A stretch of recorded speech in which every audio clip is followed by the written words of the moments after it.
सारी चिंताएं दूर कर देगी। भगवान श्री कृष्ण की ये कहानी बिजनेसमैन।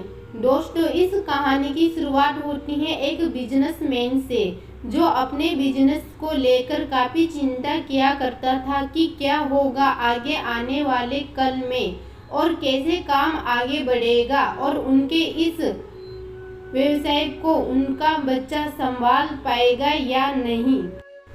दोस्तों, उस बिजनेसमैन का एक लड़का भी था जो उनसे काफी बार कहता रहता था कि पापा, आप मुझे हमारे इस बिजनेस को संभालने का एक मौका दीजिए, क्योंकि अब मुझे भी बिजनेस करना आ गया है। लेकिन वो व्यक्ति कभी भी अपने बेटे को मौका नहीं देता।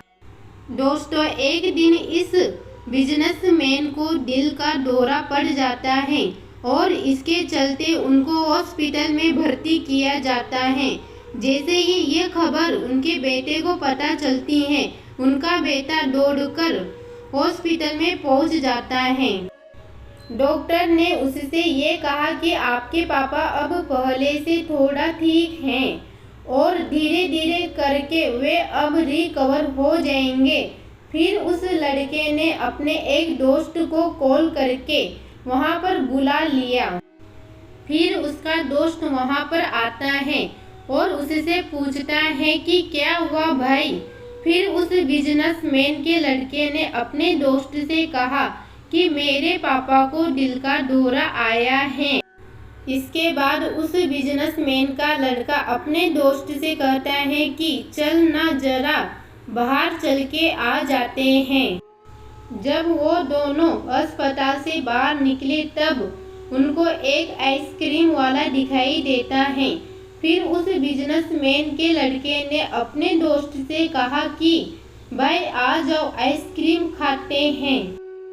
ये बात सुनकर उसका दोस्त थोड़ा चौंकता है और मन ही मन कहता है कि अरे ये क्या पागलपन है, पापा अंदर भर्ती हैं और ये यहाँ पर आइसक्रीम खाने की सोच रहा है।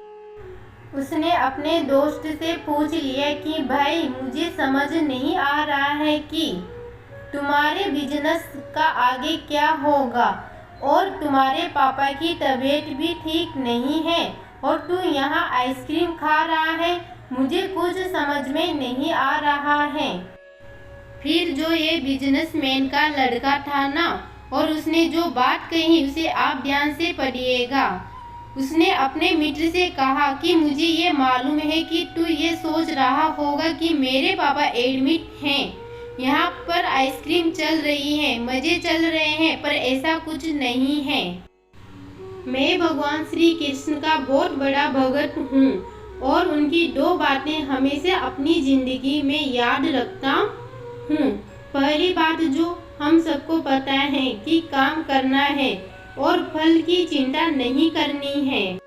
दूसरी बात, वह लड़का अपने दोस्त से कहता है कि मैं तुम्हें भगवान श्री कृष्ण की कहानी सुनाता हूँ जो तुम्हें दूसरी बात क्या है वह अच्छी तरह से समझाएगी। भगवान श्री कृष्ण की जो पत्नी थी जिनका नाम रुक्मणी था, उनको जब पहला बेटा हुआ था तो उसका नाम प्रद्युम्न रखा गया था और प्रद्युम्न के जन्म के 10 दिन पश्चात ही प्रद्युम्न का अपहरण हो गया। प्रद्युम्न के अपहरण के कारण रुक्मणी नाराज और उदास रहने लगी कि क्या हो गया है। भगवान श्री कृष्ण रुक्मणी जी से कहते थे कि चिंता मत करो, क्योंकि प्रद्युम्न जहाँ पर भी होगा वहीं पर ठीक होगा। लेकिन इतना समझाने के बावजूद भी रुक्मणी अपने बच्चे की चिंता में उदास और निराश रहती थी और इस तरह चिंता करते करते रुक्मणी जी के 18 साल बीत गए। 18 साल के बाद द्वारिका में जब प्रद्युम्न की वापसी हुई और प्रद्युम्न द्वारिका में वापस आए तो उनके साथ में उनकी पत्नी मायावती भी थी। अब समस्या ये थी कि मायावती की उम्र प्रद्युम्न से 20 साल ज्यादा थी। वहाँ रुक्मणी पहले तो खुश हुई कि बच्चा वापस आ गया और फिर से दुखी हो गई क्योंकि इतनी बड़ी लड़की से शादी की, इसलिए रुक्मणी फिर से भगवान श्री कृष्ण से जाकर कहने लगी कि ये क्या हो गया। फिर भगवान श्री कृष्ण जी ने माँ रुक्मणी जी से कहा कि जो हो गया है उसको स्वीकार कर लो और आगे बढ़ो और चिंता मत करो। दोस्तों, आज की यह कहानी आपको कैसी लगी और आपको इस कहानी से क्या क्या सीखने को मिला, ये हमें नीचे कमेंट बॉक्स में कमेंट करके ज़रूर बताइए और चैनल को सब्सक्राइब कर देना। धन्यवाद।